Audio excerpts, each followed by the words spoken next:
Kata Sayyidina Umar ibn al-Khattab, hasibu anfusakum qabla an tuhasabu. Yang bermaksud, hisablah diri kamu sebelum kamu dihisabkan. Assalamualaikum warahmatullahi wabarakatuh. Alhamdulillah, wassalatu wassalamu ala rasulillah wa ba'da. InsyaAllah hari ini saya ingin mengajak semua sahabat-sahabat untuk bersama saya dalam sesi Ramadan Review.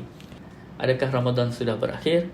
Sudah tentu belum. Tapi kita nak buat assessment. Bagaimana prestasi Ramadan kita setakat ini, kira-kira 20 hari yang telah berlalu.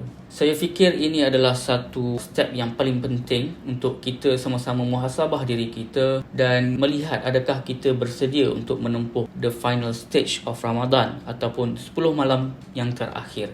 Jadi sahabat sekalian, untuk muhasabah kali ini, suka saya ingin melontarkan 3 persoalan berdasarkan 3 sifat Ramadan. Iaitu yang pertama, Ramadan adalah tetamu.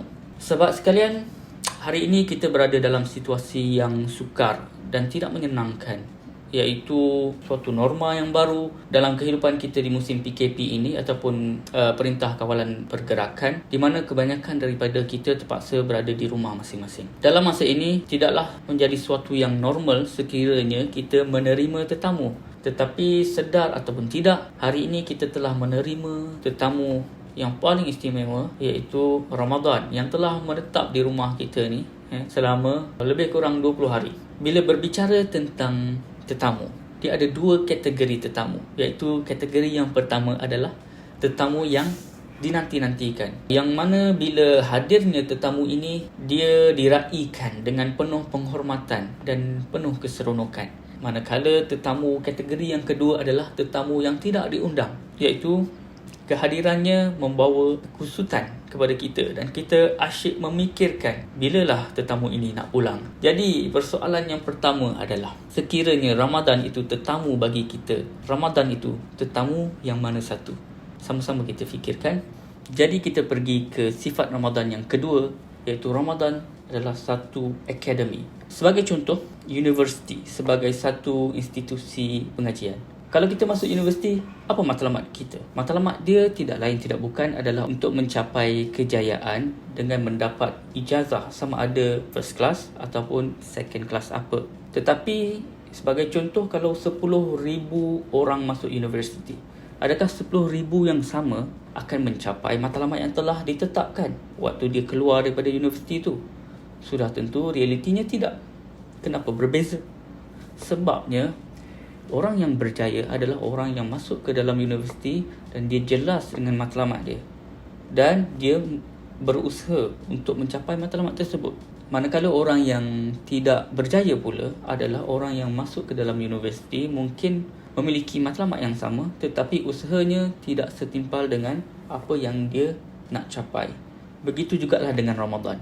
Semua orang yang hidup akan melalui ataupun akan memasuki akademi Ramadan ini.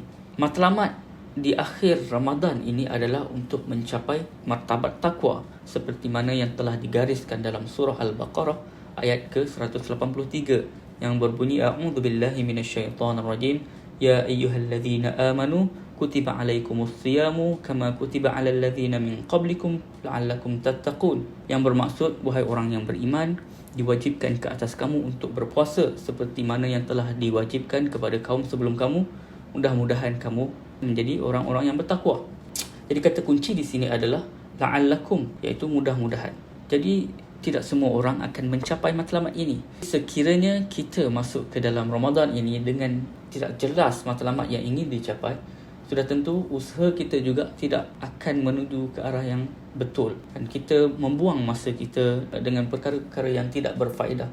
Kita kurang usaha untuk mendekatkan diri kepada Allah Subhanahu Wa Taala dengan perbanyakkan amalan-amalan, dengan meningkatkan kualiti puasa kita, solat kita, menjaga tarawih kita, menjaga solat malam kita, sahur kita, menginfakkan wang dan juga tenaga untuk membantu sahabat-sahabat kita yang dalam kesusahan. Sudah tentu matlamat yang ingin dicapai ataupun martabat takwa yang ingin dicapai itu sukar untuk kita untuk mencapainya. Jadi persoalan yang kedua di sini adalah, adakah kita hari ini telah jelas dengan matlamat akhir kita di bulan Ramadan, dan adakah kita telah menyusun perancangan kita untuk mencapai matlamat tersebut? persoalan yang perlu difikirkan lagi. Dan kita pergi ke sifat Ramadan yang ketiga pula, Ramadan sebagai satu medan latihan. Waktu kita belajar dulu, selepas cikgu kita mengajar ataupun lecturer kita mengajar, normally dia akan bagi latihan kepada kita. Banyak latihan.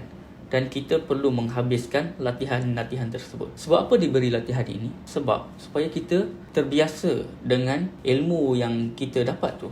Dan juga apabila tiba waktu untuk exam, kita dapat menjawab soalan-soalan dalam exam tu sebab kita dah bersedia.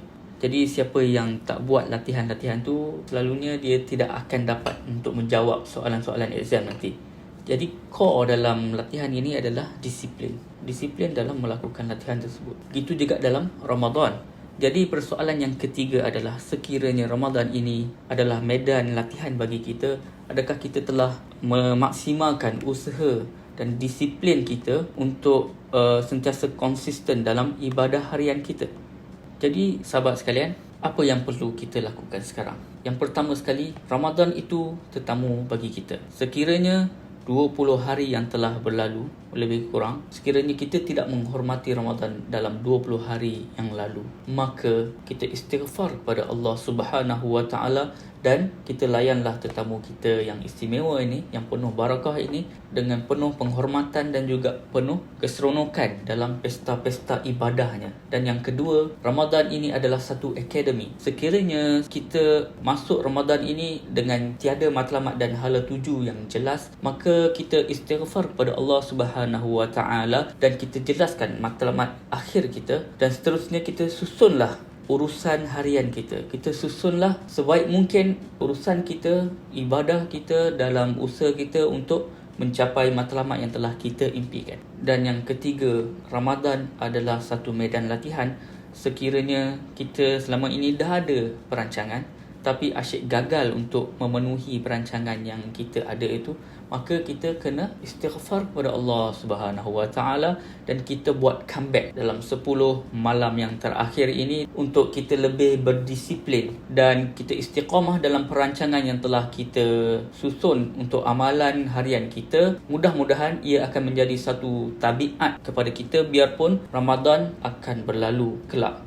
Jadi sahabat-sahabat sekalian, mari kita sama-sama tanamkan azam untuk tidak mensia-siakan Ramadan yang kita lalui kali ini, terutamanya pada 10 malam yang terakhir. Saya rasa kita pun dah banyak dengar tentang kelebihan 10 malam terakhir ini. Antaranya ada malam Lailatul Qadar, iaitu malam yang lebih besar ataupun lebih baik daripada 1000 bulan. Dan Rasulullah sendiri bila masuk 10 malam terakhir, baginda mengetatkan ikatan kainnya. Maksudnya 10 malam terakhir ini kita perlu buat all out.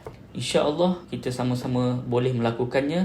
Jadi saya tutup perkongsian kali ini dengan satu firman Allah Subhanahu Wa Taala, A'udzu billahi minasyaitonir rajim, walladzina jahadu fina lanahdiyannahum subulana. Yang bermaksud, barang siapa yang berusaha bersungguh-sungguh pada kami, nescaya kami akan menunjukkan kepada dia jalan-jalan kami. InsyaAllah sama-sama kita usahakan untuk menjadikan Ramadan ini Ramadan yang terbaik dalam diri kita. InsyaAllah. Assalamualaikum warahmatullahi wabarakatuh.